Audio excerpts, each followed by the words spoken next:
मेरे प्रिय कृष्ण और बलराम, तुम्हारे जैसे शिष्य पाकर मेरा जीवन धन्य हुआ।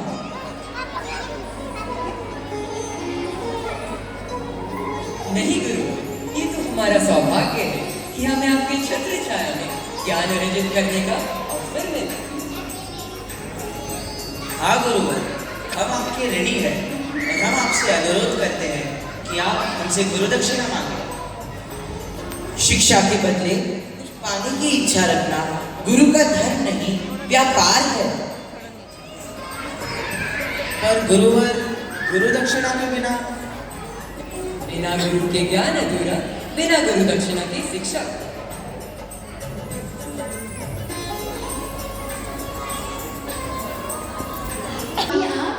क्या हुआ? कृष्ण और बलराम ने अपनी शिक्षा पूर्ण कर ली है। अब वह गुरु दक्षिणा देने के लिए तत्पर है। तुम्हारा क्या सुझाव है? पुनर्जन्म में जाने के बाद मैंने कृष्णा और बलराम को ही अपना पुत्र माना है। मैं उनके बिना कैसे रहूंगी? मैं तुम्हारे हृदय की पीड़ा समझ सकता हूँ, परंतु क्या बात है माता, आप इतनी चिंतित क्यों हैं?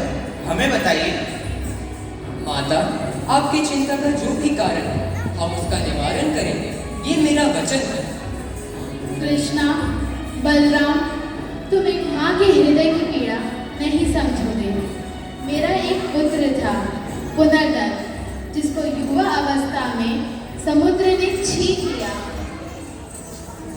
हाँ, हमारा बेटा पुनर्दत्त अपने अनुष्ठान के लिए प्रभा क्षेत्र गया था और फिर कभी वापस नहीं लौटा। उसकी क्या गलती थी जो उसको अपनी जान गंवानी पड़ी? माता, हम आपकी पीड़ा समझ सकते हैं। कृपया हमें बताएं, हम आपकी मदद कैसे कर सकते हैं? मेरे प्रिय कृष्ण और बलराम, मेरे प्रिय कृष्ण और बलराम, हम अपने पुत्र की वापसी चाहते हैं, जो प्रभाक्षेत्र शहर में समुद्र में डूब गया था। हाँ, केवल तुम दोनों ही उसे हमारे पास वापस ला सकते हो, और यही सर्वोत्तम गुरु दक्षिणा होगी। जो आज्ञा माता। माता, अब हमें आशीर्वाद दे ताकि हम आपका आदेश पूरा करें। कृष्ण और बलराम अपने गुरु से आशीर्वाद प्राप्त करने के बाद प्रभा क्षेत्र की ओर निकल पड़े। परंतु क्या वे पुनर्दत्त को वापस ला पाएंगे?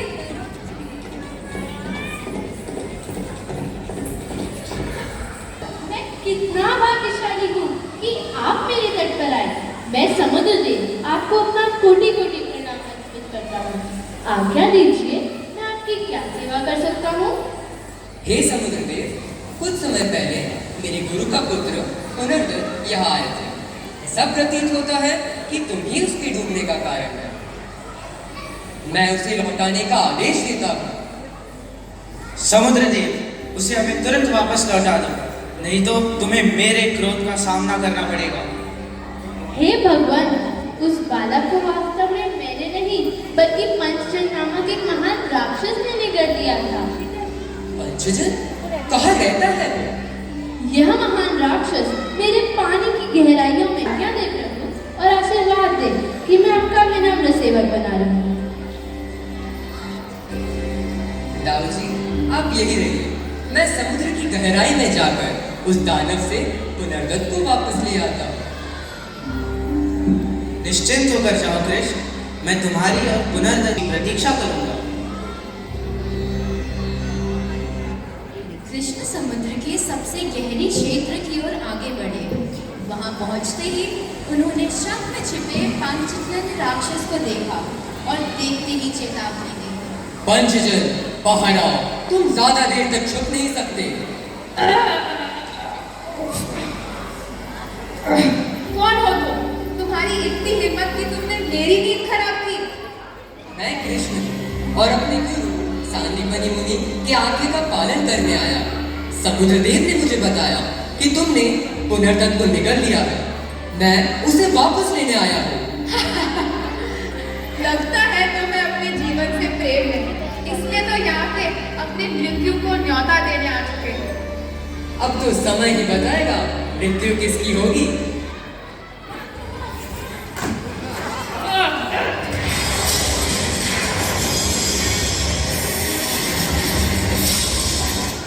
अद्भुत। इस प्रकार कृष्ण ने राक्षस पांचजन्य को मौका देखते ही मार डाला, परंतु उसके पेट में पुनर्दत्त नहीं मिला। उन्होंने वहां से वह शंख उठाया और वापस रथ पर लौट आए।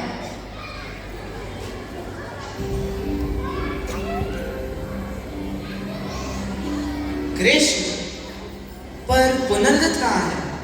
और तुम्हारे हाथ में ये शंख कैसा? पंचजन के वध करने के बाद भी पुनर्दत्त नहीं मिला।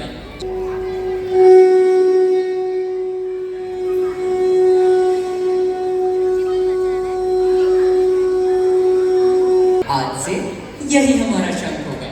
हर युद्ध में हम इसी से शंखनाद करेंगे। इस शंख का नाम पांचजन्य होगा। जहाँ जहाँ पांचजन्य बजेगा वहाँ धर्म की विजय होगी। अब क्या करे कृष्ण? पुनर्दत्त को कहाँ ढूंढे? यमराज ही हमारी मदद कर सकते हैं। प्रभु, मेरा आपको कोटि कोटि प्रणाम। इस दास से ऐसी क्या गलती हो गई कि आपको स्वयं यहाँ आना पड़ा? मेरे गुरु का पुत्र आपके पास है, मैं उसे वापस लेने आया हूँ। आपके गुरु का पुत्र? हमारे गुरु सांदीपनि मुनि का पुत्र पुनर्दत्त। आज्ञा प्रभु, इस संसार में जीवन और मृत्यु दोनों आप ही के हाथों में है। मैं उसे अभी लेके आता हूँ। आपके गुरु का पुत्र पुनर्दत्त। मेरा ये सौभाग्य है कि मेरे आपके इस रूप में दर्शन हुए। मैं धन्य हुआ प्रभु। माता पिता श्री लौट आया। मेरे पुत्र, तुम वापस लौट आए। देखिए स्वामी, पुनर्दत्त वापस लौट आया। अरे पुनर्दत्त को वापस लाकर हमारी अंधेरी जिंदगी में फिर से रोशनी भर दी। आपके आज्ञा का पालन करना हमारा कर्तव्य है माता। यह गौरवशाली कार्य पूरे विश्व में प्रसिद्ध होंगे। तुम्हारी वाणी वेदों की तरह महत्वपूर्ण रहेगी और युगों युगों तक लोगों के जीवन में मार्गदर्शन करेगी।